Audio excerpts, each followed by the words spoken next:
On a wet and stormy morning on the 10th of August 1893, three men, a boating engineer called Edward Scott, a young highborn lieutenant called Cecil Hambrough, and his guardian, Alfred John Monson, were out hunting rabbits on the Ardlamont estate near Tynebrugh in the west of Scotland.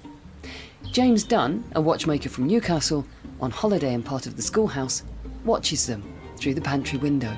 The three walked a short way together, then Hambrough struck off by himself to the right, Monson and the other man keeping to the left. It was about 3 minutes after I lost sight of them that I heard the shot. 20-year-old Cecil Hambrough had been shot dead.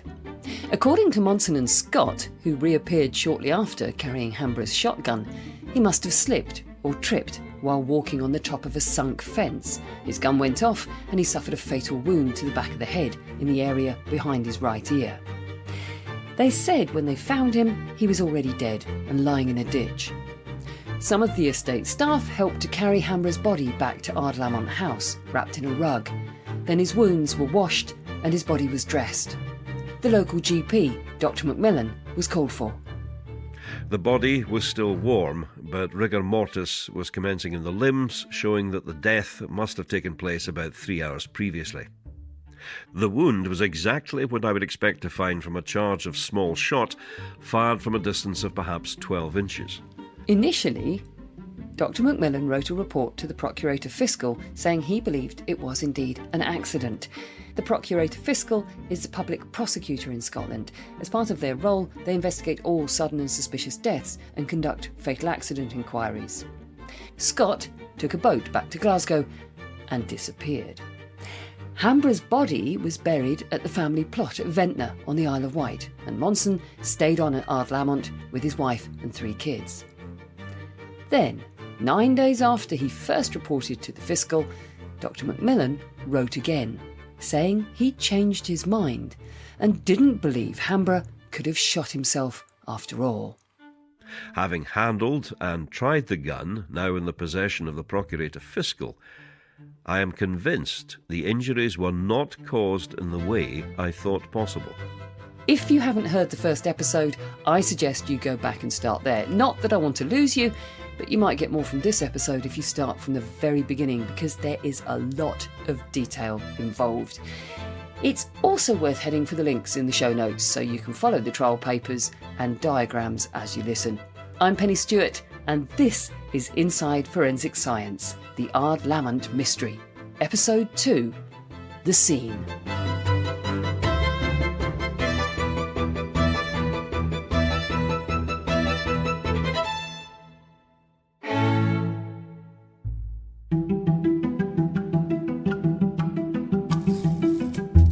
Glasgow Herald, Wednesday, August 30th, 1893. The unfortunate shooting fatality which occurred at Ardlamont, Kyles of Bute, is still involved in a good deal of uncertainty. No new facts have been ascertained. Westminster Gazette, August 31st. Sensational mystery in Scotland. Suspicious death of an English lieutenant. A landed proprietor arrested. Remarkable circumstance. A great sensation has been created in the west of Scotland by the arrest of Mr. A.J. Monson, a landed proprietor there, as the result of police inquiries into the death of Mr. W.C.D. Hambrough. The excitement regarding the case reached a climax on Wednesday afternoon when Mr. Monson, the tenant of Ardlamont, was arrested. Sheriff Shape and the representatives of the criminal authorities for the county took an extraordinary number of precognitions on Tuesday, and the substance of these was, it was alleged, sufficient to justify them in taking this important step. With Monson arrested and charged with Hambrough's murder, the police start to search for the mysterious Scott, and the press go into a feeding frenzy. A man and woman are reported to have arrived at the Central Hotel, Glasgow, on the evening of Friday, 11th of August. They signed their names as E. Scott and Miss Scott on separate lines and left no address. The couple then left the next morning with their destination unknown. The police say they are confident that they will successfully find Scott. There were apparently rumours that Scott was actually a woman in disguise. This is now known to be false. Description of Scott circulated by the police on the 1st of September.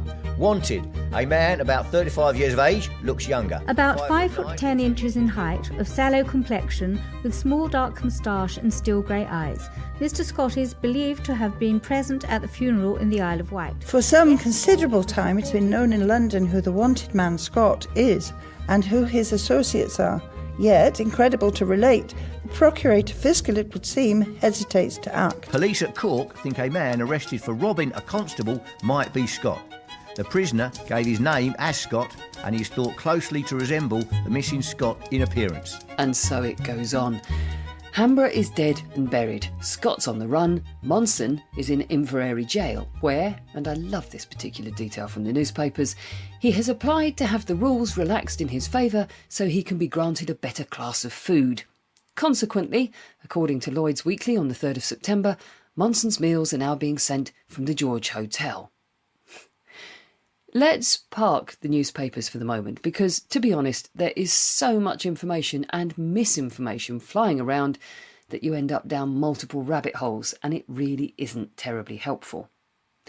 Back to the Ardlamont estate. Hambrough died on the 10th of August, but Monson wasn't arrested until the 30th of August, so there was a considerable delay before the scene of the accident was treated as a scene of a crime. And that has significant implications for the investigation. If this had all happened now, things would have been treated very differently, right from the get-go. My name is Rachel Aiken. I'm a senior forensic scene examiner for the Scottish Police Authority. So that's the Scottish equivalent of a CSI. I have been involved with firearms incidents, suicide, accidental discharge and murder. But in essence, all the scenes would be approached the same way. So every incident in which a firearm's discharged, they always have a crime scene manager. So as soon as the crime scene manager gets there, generally this will be after they've established that the deceased is indeed deceased, because the number one priority for the police is the preservation of life. So once they've confirmed that life is not compatible, then that's when we lock everything down, a cordon gets put in place, a scene log started. The scene log's basically got who's coming in to the scene, why are they coming into the scene, what time, what protective equipment they're wearing, if they've been involved in any other scenes relating to this investigation, or in terms of firearms, have they been near anything that could possibly have firearms residue. And then at the end, when we sign out, that's also on the log as well. So in general, the crime scene manager and the scene examiner would discuss the parameters of the investigation. We would both go through and check that the cordon is sufficient to cover the area that we want to investigate. We would establish a common approach path, ideally one that hasn't been used by either the deceased or suspects. It would always be good, if you can, to identify the path taken by, say, paramedics or the first person to discover the scene. But generally, all of that is done by the first police officer that attends. They gather that information, pass it on to the CSM, and then we establish a common approach path to the deceased. And that's even if there wasn't any evidence of a suspicious death at the start. There's been a death by firearm, lock it down. Yeah, because you can never be too careful. So once that's been established, basically go in full PPE. So you're talking, like you see on the TV, you've got your white suit, hairnet, gloves, shoe coverings and face mask. The first thing we always do is record the scene. Record everything as it is as soon as you get there and see it. In Police Scotland, we're quite fortunate at the minute that we all have Pronto devices, which are basically a mobile phone that has all our police systems on it. And within that, there is a camera functionality that means that the first officer on any scene, if there's a risk that any evidence could be lost, misplaced, destroyed, they can snap a quick picture on that secure device. But on top of that, obviously, we're there to record absolutely everything. So we have our 360 pano photography that gets stitched together by our forensic imaging department and can be shown in court, and you can sort of move through those images to give the jury a better idea. Sometimes we will also be asked to video the scene as well, and then we go for the good old standard DSLR camera and record absolutely everything, because we don't know at that stage what will be relevant later on down the line. So you could say that us scene examiners are definitely, control freaks. We like to record everything just in case. I would have expected the local constable to have been there, but obviously that didn't happen. They did get the doctor to the scene, to the house after the deceased had been removed, who was quite happy with the circumstances that were provided at that time. But again, there's so much loss of evidence there. We've got one witness who's actually washed the blood from the deceased. They could have picked up anything from the rug that he was wrapped in or the cart, which they used to convey him back to the house. So even though the doctor had a look at the deceased at the house, there's no accounting for what might have happened between leaving the scene and arriving there. You've got all the interactions with all those people. You've got the interactions with the rug. You've got the interactions with the sponge. Was it clean water? Had that sponge or cloth been used before? So, it's probably a good thing that they weren't looking for trace forensic evidence at that time. Rachel's right. They weren't looking for trace forensic evidence because many of the tools and techniques available to today's investigators simply didn't exist back in 1893. So much of this entire case was just based upon witness testimony. I really don't envy them, because in this day and age, we have the science, the scientific evidence that we can use as pieces in the puzzle to ensure that we get the right outcome, that we understand what has happened and what's going on. Whereas at the time of this case, they really didn't. I think a lot of them have tried their best. How the scene was handled at the beginning was pretty chaotic from a modern perspective, particularly in the treatment of Hambrough's body. Police officers were eventually stationed at the scene, but not until some weeks later. When I was reading the trial papers, one testimony in particular jumped out at me, the one from Archibald White, the gardener at Ardlamont House. Let's remind ourselves of his observations from his first visiting the scene. The body was lying upon the grass on the top of the old dyke. I looked at the body and I saw that it was dead. It was lying on its back, turned a little to the left side. There was no gun near the body, and Monson was not carrying a gun when I first saw him. I saw a wound on the back of the head, and there was a good pool of blood under the head on the ground. A small hole in the ground was full of blood. That was all the blood that I saw on the ground. The head was nearest to the rowan seedling, which I knew. We had taken the rug with us. There were other people who were helping. The people present were Stephen, the factor, Stuart, Carmichael, the elder Carmichael, the ploughman, and James Lyon, who had his cart. After placing the rug under Hambrough's feet, we drew it below the body. It was lifted and placed in the cart and taken up to the house. Maybe White had a whiff of suspicion right from the start. Maybe he was just someone who can't resist trying to piece together a puzzle. Whatever it was, he was curious, and his curiosity led him back to the scene several times. I went back to the place where the body was found because I had heard that the body had been found in the ditch. The ditch was grown over with grass and ferns. There was no appearance of blood anywhere in the ditch. Mr. Hambrough was a tall man. I think he'd be pretty nearly 6 feet. He was also stout. The brackens and grass there were of such a kind as to have shown traces of the fall of a man of that height and weight into the ditch. There was not the slightest appearance in the ditch of any heavy body having fallen into it. White wasn't the only one to go back to the scene for a head scratch in the hours after Hambrough was found.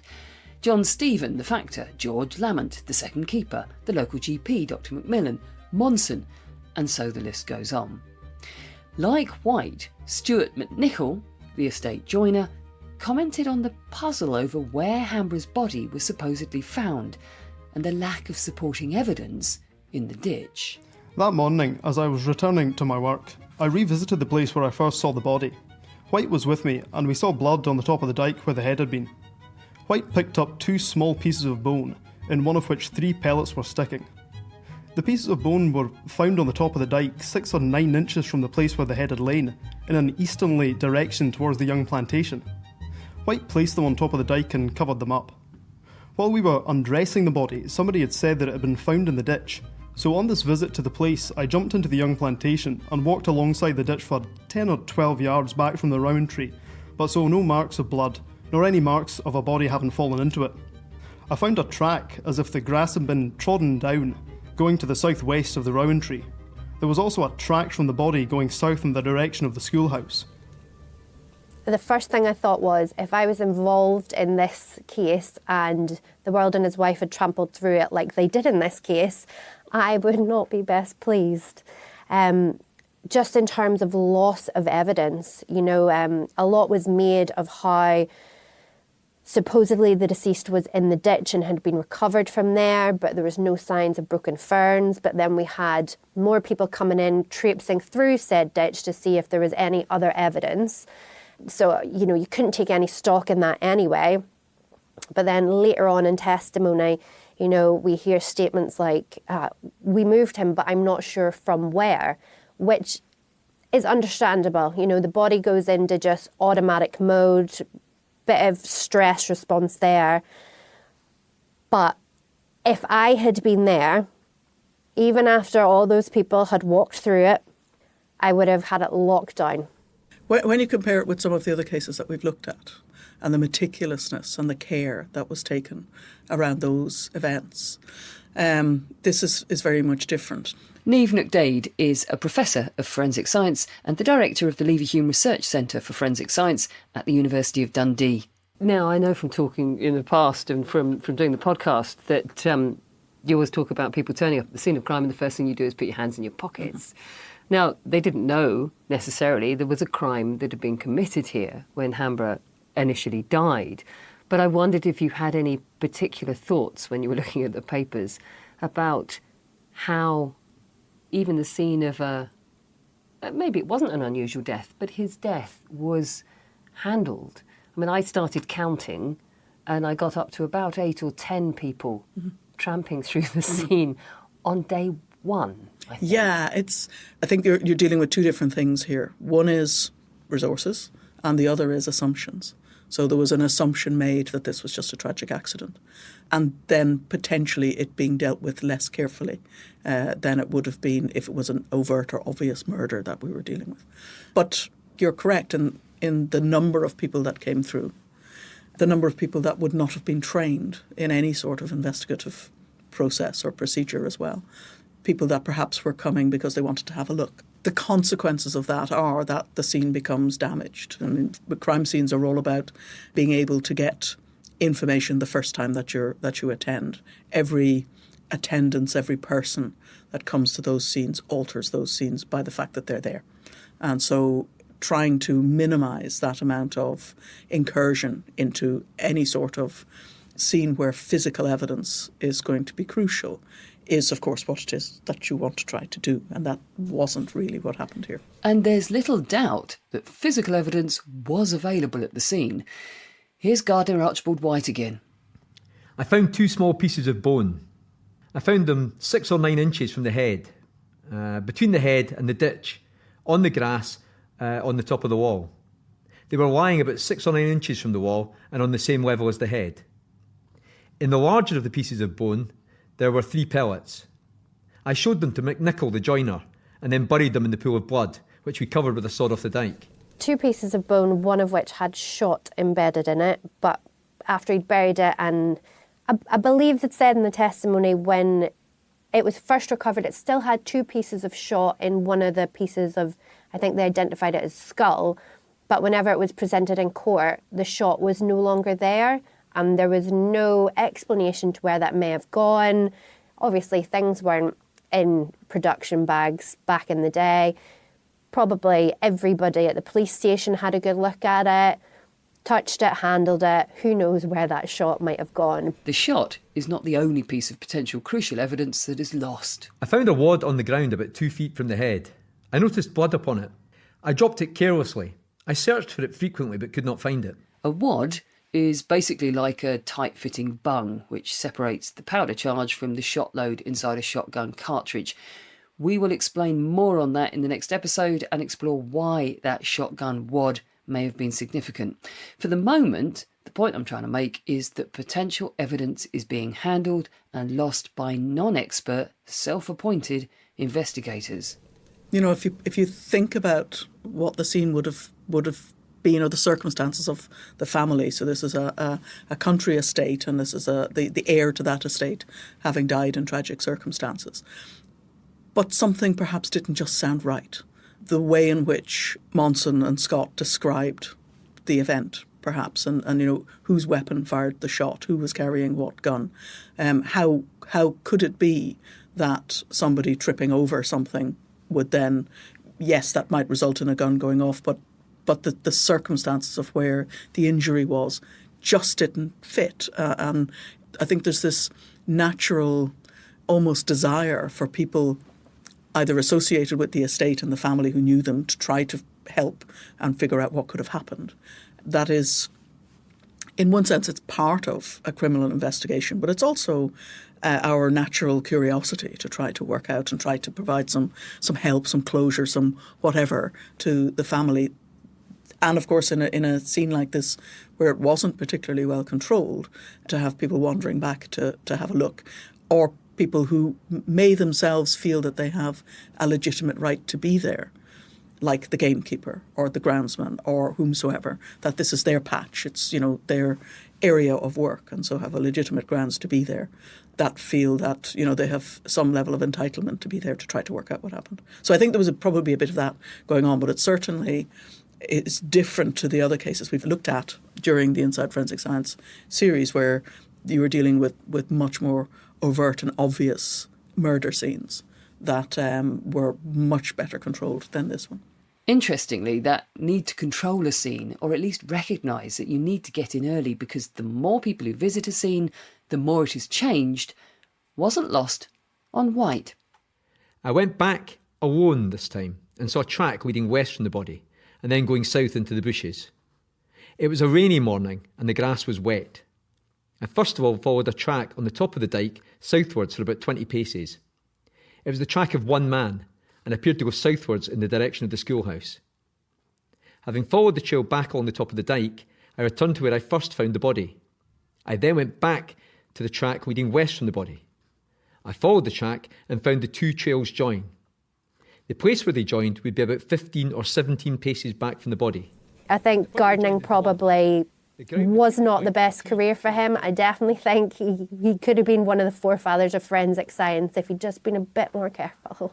Because he was even going and trying to work out what pathway they would have taken. And he made a point about him going before anyone else had come to the scene. Yeah. Although I suspect he was then walking on the pathway. And I was interested to hear you say that you have to come up with a different route to the scene. Yeah. What did interest me in that, though, obviously he said he went down the track at 50 metres, 50 yards, and saw that it went one way and then went the other way.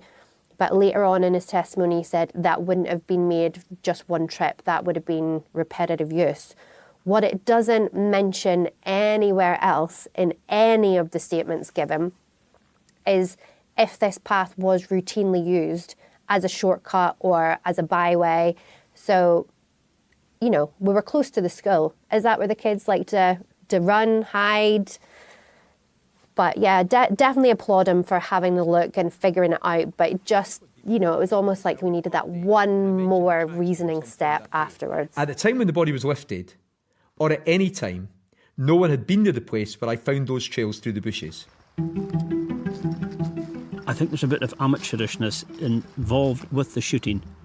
Because of the way they've kind of just, yeah, in terms of this map, gone together and then split up and separate? You haven't got a clue what each one is doing. The thing that you should note from that is that F is the direction of Monson and Scott, and G is Hambrough. Yeah. Hambrough is to their right. Right. And we know he was shot from the left-hand side, which settled in the right-hand side underneath the lug. So this is more evidence to the direction he's been shot in, I think, rather than an accidental shot. The letters up at the top there, that's where he was found, JKLMO. So this is all what we've got down here. Yeah. Right. Fast forward to the present day, and I'm on location on a shooting estate in the Highlands of Scotland, very similar to Ardlamont, with deerstalker Duncan Mackenzie. We've been puzzling over the map of the scene presented in the trial, trying to get a better sense of the landscape Hambrough, Monson and Scott were hunting in. Because if it's possible to determine who was standing where when Hambrough was shot, that might give more information about how he was shot. You'll find a link to the map we're looking at in the show notes. How did you picture this in terms of what kind of landscape we're presented with? I would say it's rough ground. I would say you would have had gorse, bracken. I mean, you don't want to be shooting rabbits in gorse because you're only seeing them 2-3 yards in front of you. So it's nuts for me, personally. If it's gorse and bracken as well, this is happening in August. I mean, we both live up in the north of Scotland in the Highlands. Yeah. The bracken is about 6 feet tall. Yeah, definitely. I mean, in a case like this, what would happen there is nowadays you would have beaters. So the beaters would be in a big line. Your guns would be at the far end of this strip, say. Yeah. And the beaters would push everything, all the game out of this towards the standing guns. The standing guns would then know, okay, there's beaters in front of me. I can't shoot anything on the ground. In fact, the shoots I go to, most of my mates too, it's no ground game. If you shoot at a rabbit, you're binned for life. You've just got to shoot birds in the air. But this is just the Victorians exercising this. We kill everything, and if they can't get a pheasant, they'll get a rabbit, get anything on the deck. We know from the witness account that it was a pretty wet and miserable day, coarse as it was described. In terms of the landscape and trails through that landscape, is that of any significance that you've got wet grass that they're pushing through? Are they going to leave more of a mark, for example, because it's a wet day? I mean, is that of any significance? We know it's been very wet. It's blowing a gale, so the vegetation will be flattened anyway. We know there was cows in the area. There's probably deer moving about there. I don't think that the evidence that they've tried to produce here showing the evidence of the landscape is that relevant to what happened. I really don't. I mean, they're in the middle of a dense, scrubby, gorse, brackeny place trying to shoot rabbits, and this guy gets shot. I mean, it's almost as though, let's go in here and shoot him. Let's kill him in here because we're pretty much out of sight here. That's my mind. Duncan seems to think that the fact that the location would have been challenging for all kinds of reasons might even have been chosen deliberately. What do you think? In fairness to Duncan, he's an ex-policeman and has attended his fair share of rural crime scenes in his time, so he may well have a point. There's no doubt a rural and remote crime scene creates a lot of headaches for a crime scene manager like Rachel Aitken. Well, speaking from first-hand experience, I've actually been to firearms death in the wilds of Perthshire, almost in Aberdeenshire. First of all, they're generally remote locations, so you've got to get there. You've got to get all your kit there. You know, if you're in the middle of a field, where do you put your cordon? You know, if you don't have a tree to tie some police tape round, what do you do? How do you approach it? How many points do you have to have on the locus? If it's in the middle of a forest or, again, a huge field, how can you be sure that you're not walking the same way that the deceased or an assailant walked? So it's all about weighing up the laws of probability and using a bit of common sense. But in addition, whenever you do have a firearms incident like this, where there's obviously part of the skull has been taken off, shall we say, that what other biological material is there?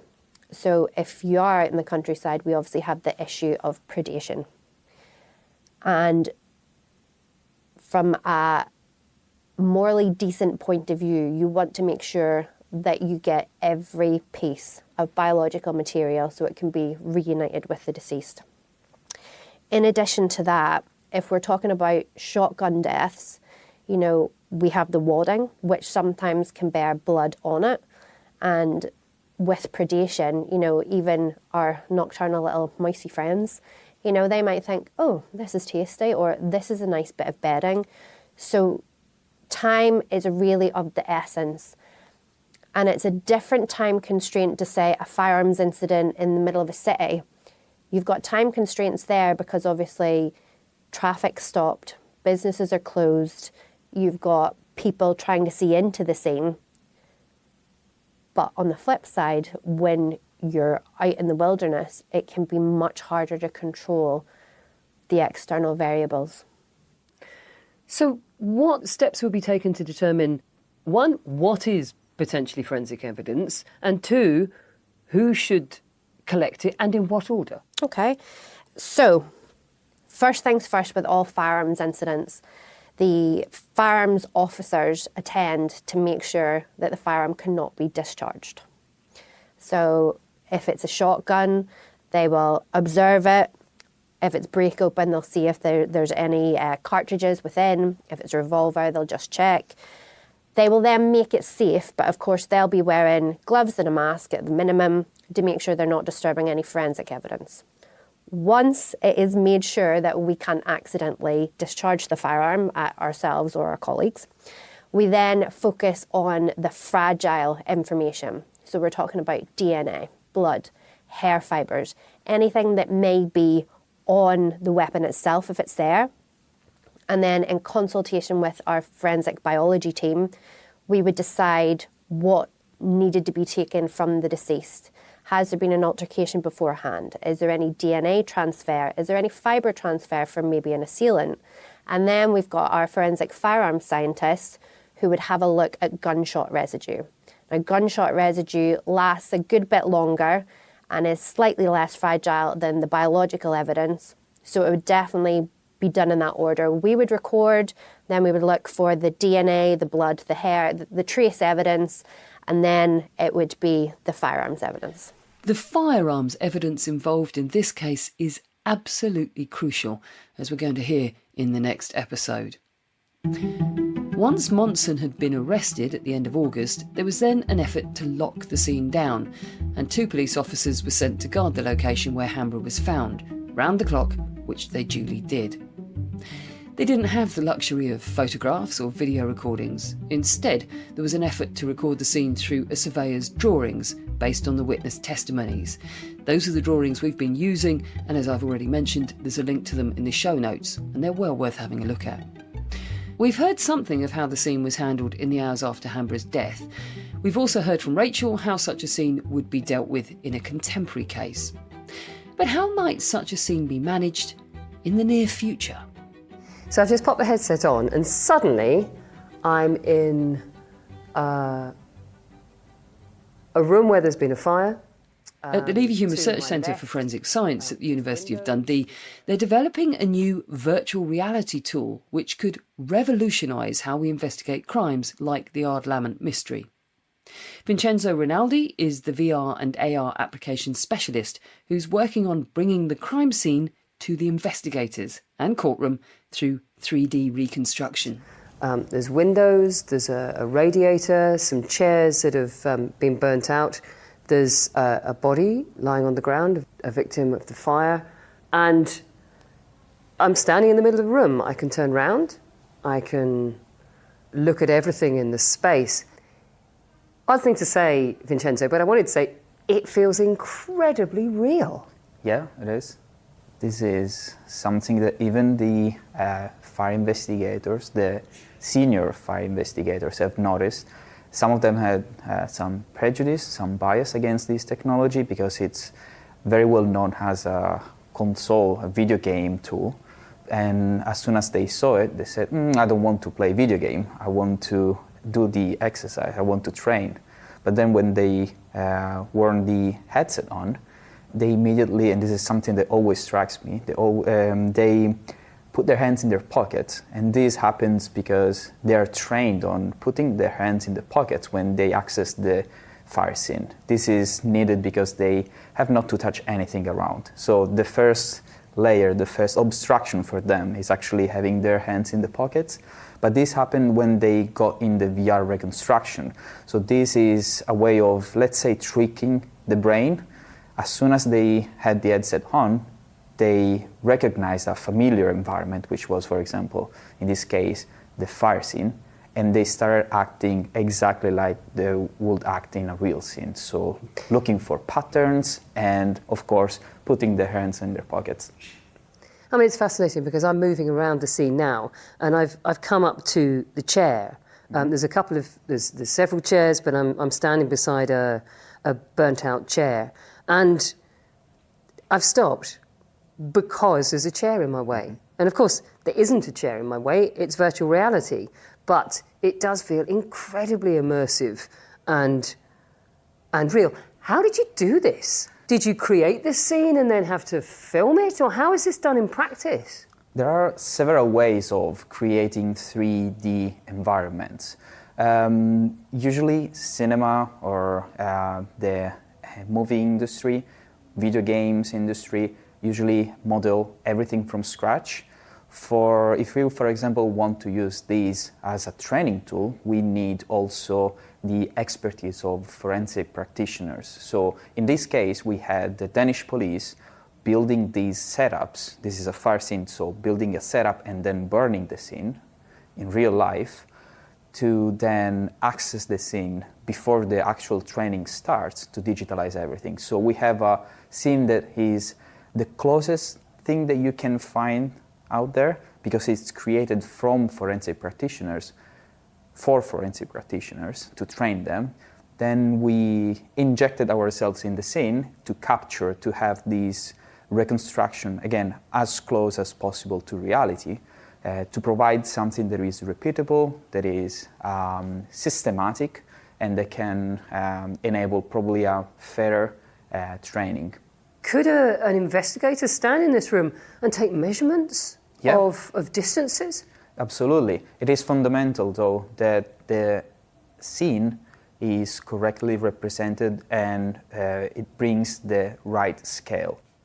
In the case that we're looking at, it's outdoors, it's in a, by the sounds of things, quite a challenging environment. You've read over some of the case. Do you think that case could have benefited from something like being captured in this digital way? Could it be captured in this digital way? So in this case, for example, laser scanner might be useful to quickly, swiftly, but also accurately digitalize the environment. Instead of walking around and writing down on paper or sketching the area with the risk of missing something and contaminating the scene, it might be easy, for example, to bring the laser scanner at the scene and in just 30-60 minutes collect all the information, freezing the scene and taking these 3D photographs in order to come back later and visit it afterwards. But it's also useful because a laser scanner will come with the scale of the environment. So you will be walking around the real, almost a digital twin of the scene. Presumably, if you've captured it digitally, then it's preserved. Anyone can see, even if something's been removed from that scene, where it was originally. Yeah. For example, if you make a scan immediately after the scene is discovered and after several days after the investigation started, you can see whether or not any of the tools, any of the traces has been removed, how the environment changed. This is also particularly interesting, for example, in outdoor environments, because if the weather doesn't really help, you can see how the scene changes throughout time. And you can see how it was presented to the first responders, to the scene of a crime officers, and how it is presented now. And this is something peculiar for this technology, because if you want, for example, come back in real life to the real scene, you're always seeing a different scene, especially if it's in an outdoor environment. But any scene suffers from contamination. It might be the weather, it might be people that are working at the scene, it might be that sometimes you cannot preserve the scene forever. So this is something that can bring value as an investigative tool. It's not hard to imagine just what an impact VR would have had in the Ardlamont investigation, and to us. Just imagine how much easier it would be for you, me, and of course a jury to picture a murder scene if we could just pop on a headset and have a wander round. If you want to hear my full conversation with Vincenzo, we've dropped a bonus episode. You can also visit a demo of the burnt-out scene I visited. But don't disappear just yet, because we're still in the thick of it, investigating this particular crime. With Monson arrested, the scene is now locked down, so no more staff wandering around hiding, losing or destroying evidence. And the police investigation is well underway. The Westminster Gazette, 31st August. It is reported that the body of Hambrough is to be exhumed. An application to the Home Secretary for authority to exhume the body of Lieutenant Hambrough was duly dispatched to the Home Office on Thursday. It was exhumed yesterday afternoon at Ventnor in the presence of an immense crowd of spectators. Dr. Littlejohn of Edinburgh and Dr. Macmillan, who first examined the deceased, these two representing the Crown.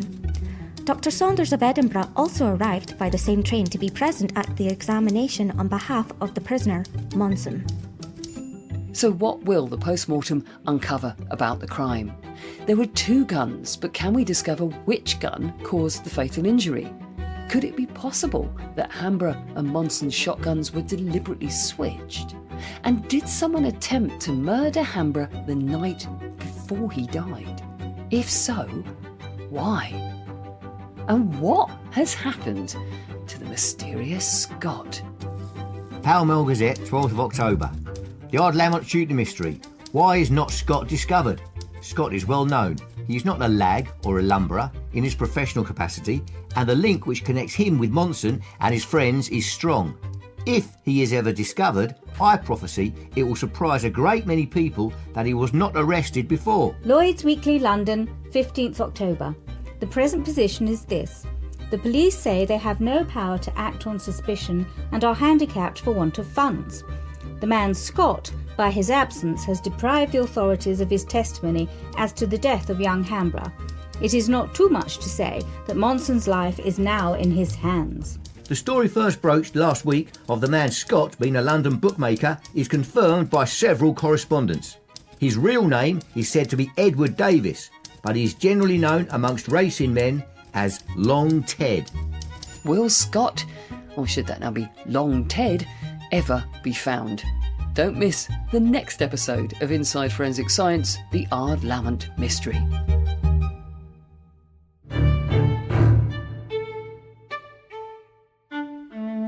In episode 2 of the Ardlamont Mystery, the experts were Rachel Aitken, Professor Neve McDade, Vincenzo Rinaldi and Duncan Mackenzie. The actors were Paul Murray, Mark Stephen, Yana Miller, Jake Lee, Sam Young, Pam McIntosh, Alan Richardson and Neil Wallace. Inside Forensic Science is written and presented by me, Pennie Stuart. The story consultants and series researchers are Heather Duran and Clara Morris. The sound mix was by Steve Bull. Inside Forensic Science, the Ardlamont Mystery is an adventurous audio production for the Leverhulme Research Centre for Forensic Science at the University of Dundee and is funded by the Leverhulme Trust.